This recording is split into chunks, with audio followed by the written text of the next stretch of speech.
안녕하십니까. 빅데이터 시험지 출제에 대해서 한번 해보도록 하겠습니다. 먼저 홈페이지로 접속을 하시고요. 항상 관리자 페이지에 로그인을 해 주시기 바랍니다. 관리자 페이지로 입장을 해 보겠습니다. 관리자 페이지 오시면은 기본 관리에서 선생님들은 선생님 등록을 해 주시고 반을 만드시고 학생들 등록시켜서 반을 이렇게 만들어 주시면 이렇게 반이 형성이 됩니다. 요 테스트 반에는 지금 홍길동 학생과 이순신 학생 두 명이 지금 들어가 있습니다. 자, 이 아이들에게 지금부터 선생님께서 시험지를 출제를 해줄 것인데 어떻게 하는지 잘 보고 배우시기 바랍니다. 먼저 학생을 클릭을 해주세요. 홍길동을 선택해 주시고 일반 시험지를 클릭해 주시기 바랍니다. 지금 내신 시험지 같은 경우에는 아직 준비가 안 돼가 있고요. 2학기부터는 내신 시험지가 들어갈 예정이고요. 자, 먼저 일반 시험지 클릭해 주시고요. 자, 그러면 문제 엔진이 이렇게 탁 뜹니다. 문제 엔진이 뜨면 먼저 이제 어떤 영역을 선택할 것인지 큰 카테고리를 선택해 주세요. 여기 이렇게 쭉 이렇게 우리 지금 중학생들이 배우는 카테고리를 전부 다 분류를 이렇게 제가 해 놓았습니다. 자, 여기서 하나를 선택해 보겠습니다. 부정사. 부정사 중에서도 뭐 명사적 용법. 자, 그러면 명사적 용법이 중학교 2학년, 1학년들이 나오는데요. 자, 그냥 제가 그냥 두 문제씩만 출제를 해 보겠습니다. 객관식 블랭크 선택 제시어 서술형 배열 문제. 일반 주관식 이래서 설정 추가를 담으면 장바구니 담기듯이 부정사 명사적 용법 이렇게 두 문제씩 이렇게 담겼어요. 그 다음에 뭐 또 이렇게 다른 영역을 선택을 해 주셔도 돼요. 근데 지금은 이제 테스트이기 때문에 한 영역만 담아 보겠습니다. 날짜를 선택해 주시고요. 2015년 5월 15일 날 풀어라. 자, 이미 푼 문제를 제외할 것인지 이미 푼 문제지만 틀린 문제는 그래도 한 번 더 내볼 것인지 아니면 틀렸든지 맞았든지 이미 푼 문제를 다시 한 번 더 포함시켜서 낼 것인지 이것은 선생님들이 선택을 해 주시고요. 보통 이제 이미 푼 문제는 제외로 많이 하시겠죠. 자, 문제 설정해 보겠습니다. 문제 생성이 완료되었습니다. 자, 확인. 자, 그러면 제가 문제 이력 보기에 한번 들어가 보겠습니다. 자, 홍길동이 문제 이력 보기 들어가시면요. 자, 이렇게 10문제가 출제가 되어 있습니다. 근데 이제 10문제가 출제가 되어 있는데 확정돼가 있는 건 아니고요. 어떤 문제가 나와 있는지 우리 선생님들이 미리 한번 보셔야 되지 않습니까? 그래서 여기 보면 미리 보기 창을 띄우시고요.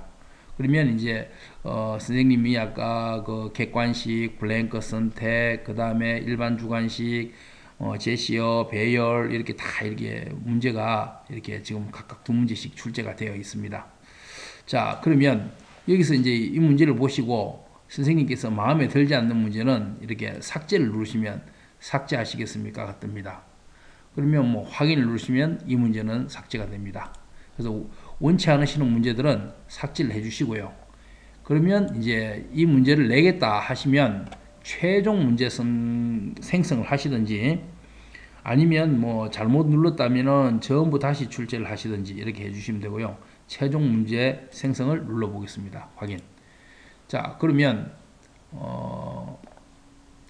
최종 문제가 나갔고요. 지금 이제 제출 전, 이 제출 전이라는 것은 학생이 문제를 풀고 답지를 선생님에게 아직 제출 안 했다는 겁니다. 자, A4 시험지를 한번 보겠습니다. 문제가 이렇게 깔끔하게 이렇게 문제가 출제가 되었습니다. 자, 그러면 학생들은 어떻게 하느냐? 자, 그러면 선생님께서 문제를 내었기 때문에 학생 페이지로 한번 들어가 보겠습니다. 자, 로그아웃을 하시고요.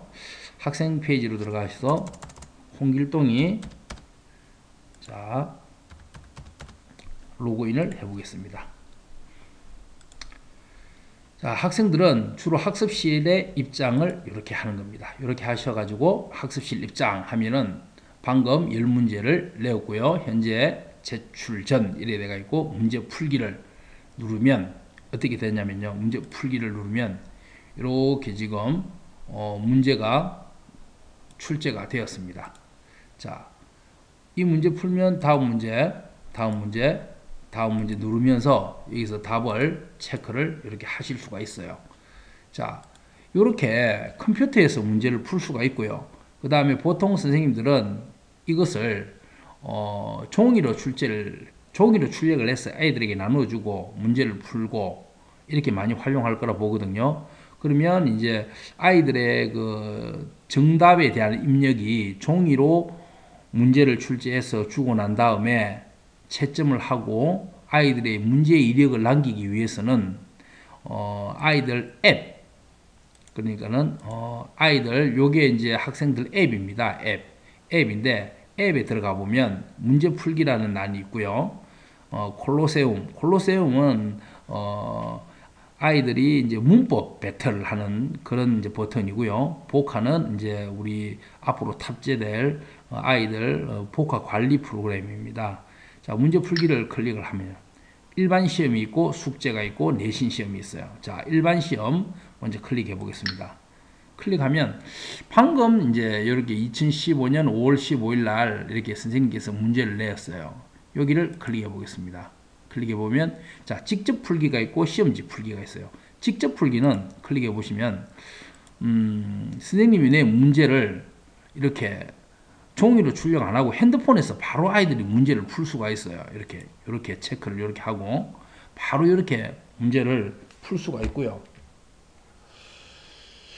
그 다음에 다시 시험지 풀기는 이제 시험지를 A4 용지로 아이들이 선생님에게 종이로 받고 문제를 풀고 답을 여기다가 체크를 하는 겁니다. 답을 여기다 체크를 하면은 자, 아까 2번 눌렀죠. 자, 2번 또 누르고 3번에 주관식 문제 이렇게 주관식 문제가 스쿨이다. 잠깐만요. 죄송합니다. 자, 이 주관식을 이렇게 클릭하면 주관식이 이렇게 이제 뜹니다. 그럼 답이 예를 들어서 스쿨이다. 자, 이렇게 답을 이렇게 내주시고 저장을 눌러주시면 스쿨이 이제 입력이 된 거죠. 이런 식으로 문제를 아이들이 이제 답을 이제 제출할 수가 있다는 거죠. 앱에서도 이렇게 해서 전부 다 하고 난 다음에 뭐 제출하기를 눌러주시면 답이 제출이 됩니다. 근데 이제 제가 요거는 끄고요. 여기서 문제를 풀어보겠습니다. 자, 여기서 예를 들어서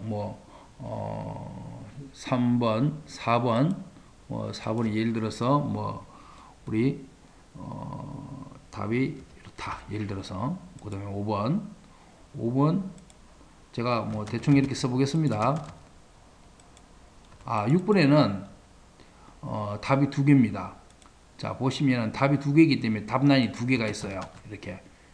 그 다음에 8번, 9번, 10번 이렇게 답을 이렇게 다 냈다고 가정을 하고 그러면 이제 제출하기를 누르겠습니다. 자, 요거는 핸드폰으로 해도 되고요. 컴퓨터에서 해도 되고 그렇습니다. 자, 그러면 이제 제출을 했습니다. 그러니까 이제 채점 중이라고 이렇게 이제 불이 들어와가 있죠, 학생. 그러면 다시 이제 선생님 선생님 페이지로 한번 돌아가 보겠습니다. 로그아웃 하고요. 선생님 페이지로 들어가 보면 이제 자, 이렇게 돋보기가 파란색 돋보기가 떴어요. 이 파란색 돋보기는 학생이 이제 제출을 했다는 거예요. 그러면 선생님께서 파란색 돋보기를 눌러서 자, 결과가 뭐냐면 아이들이 답을 낸 결과를 보겠다는 겁니다. 자, 이 뜨면 자, 이 답지가 떠요. 이렇게. 자, 빨간색은 정답이고요. 까만색은 학생들이 답을 낸 겁니다. 자, 여기서 객관식하고 블랭크 선택은 자동 채점이 되고요.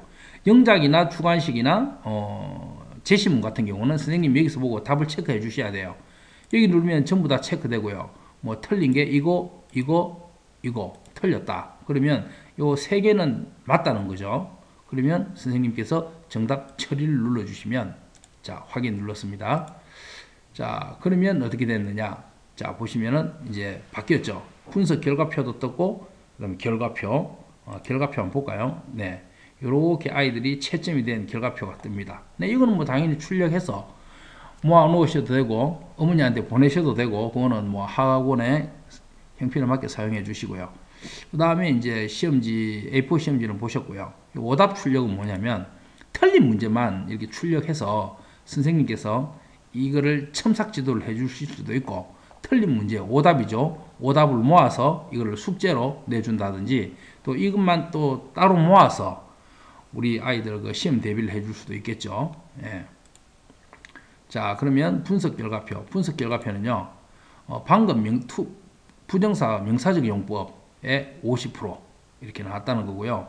10문제 중 이렇게 10문제를 출제했다는 거고 요거는 지금 아직까지 저희들이 요거는 이제 조금 더 손을 좀 보고 있습니다. 요 부분에 대해서는 조금 더 필요한 부분들이 어떤 것들이 있는지 아직까지는 요게 완성이 안 됐는데 요거는 뭐 6월 1일까지는 완성이 될 거라고 보고요. 자, 오답 유사 문제 있죠. 여기를 클릭하시면은 자동으로 방금 틀렸던 5문제에 대한 유사 문제가 출제가 됩니다. 자, 확인. 자, 그러면 요거는 방금 내었던 문제고 이 문제에 대한 오답에 대한 유사 문제가 5문제가 출제됐습니다. 자, 이것 또한 역시 이렇게 보시고 필요 없는 거는 삭제해 주시고 뭐 다 이 문제가 마음에 드시면 최종 문제 생성해 주시면 확인.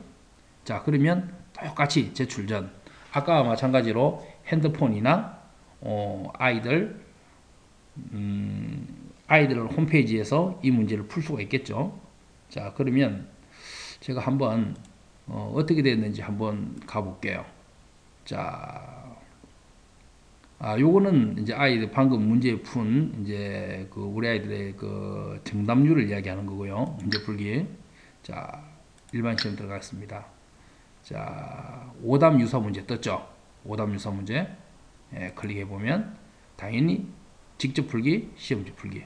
자, 풀면 방금 오답 유사 문제 5문제가 떴습니다. 이렇게 뭐 똑같이 이렇게 문제를 풀고 제출하면 우리 선생님 페이지에 아이들의 정보가 다 저장이 되게끔 되어 있습니다. 자, 여기까지 개인 문제 출제를 한번 보았고요. 그 다음에는 이제 단체로 우리 아이들 단체로 어떻게 문제를 내는지 한번 보도록 하겠습니다. 단체로 내는 거는요. 수업관리 가셔가지고 반별학습관리라고 있습니다. 반별학습관리 클릭해 주시면은 반이 이렇게 나옵니다. 뭐 반이 많으면 여기 쭉 이렇게 여러 개의 반이 이렇게 이쪽에 붙겠죠. 자, 현재는 1개 반밖에 없으니까 1개 반 클릭하시면 파란색으로 이렇게 변합니다. 자, 일반 시험지 클릭해 주시고요. 똑같이 이렇게 문제가 뜨죠. 그러면 이번에는 뭐 예를 들어서 뭐 해볼까요? 뭐 동사편 해볼까요? 동사편. 자, 동사편에 비동사 대해서 해보겠습니다. 비동사. 그러면 여기서 뭐 두 문제. 비동사니까 1학년들. 자, 문제 설정. 잠깐만요. 문제 설정하기 전에 이건 단체이기 때문에 반 이름을 타이틀을 정해 주셔야 돼요. 중1 아니요, 특별반, 테스트반이죠. 테스트반 이렇게 해주시고요. 날짜 선택해 주시고 문제 설정 장바구니에 딱 담겼습니다. 그러면 문제 생성 확인. 자, 그러면 테스트반에 이렇게 이제 비동사 문제 2명에게 줬죠. 문제가 생성되었습니다. 그죠? 문제 생성. 자, 이렇게 문제 생성됐는데 뭐 요거 지울 거 있으면 지우시고 뭐 뺄 거 있으면 빼시고 자, 마음에 드시면 최종 문제 생성 확인 이렇게 하시면요. 그다음에 이제 똑같이 시험지 출제된 거 보실 수 있고요. 똑같이 이렇게 볼 수 있습니다. 그다음에 요 반별로 내주는 거에 대한 특징은요. 전체 반 아이들에 대한 이 문제에 대한 정답률과 오답률이 나온다는 게 굉장히 큰 메리트고요. 우리 이거 같은 경우에는 뭐 숙제로 이렇게 단체로 이렇게 숙제를 내줄 수도 있겠죠. 단체로 이렇게 숙제를 뭐 쭉 내주시고요. 뭐 이수신, 홍길동부터 쭉 내주시고 애들이 답을 내고 나면 이게 문제별 통계를 클릭하면요. 정답률, 요건 전국 정답률이고요. 요거는 반 정답률이에요. 지금 아직 당연히 낸 아이들이 없기 때문에 0인데 내면은 이제 이게 정답률과 뭐 각 문항별 1번 문제의 정답률, 2번 문제의 정답률, 그리고 누가 틀렸는지 아이들 다 나오게 돼 있죠. 그러면 선생님께서는 미리 수업 시간 전에 아이들의 그 숙제 정보를 가지고 뭐 또 활용하실 수가 있겠죠. 예, 전국 정답률과 반 정답률이 나오니까 굉장히 이것도 한 활용을 하시면 좋으리라고 생각합니다. 이렇게 해서 이번에는 전체 반으로 내는 거에 대해서 한번 보았습니다. 예, 감사합니다. 마치겠습니다.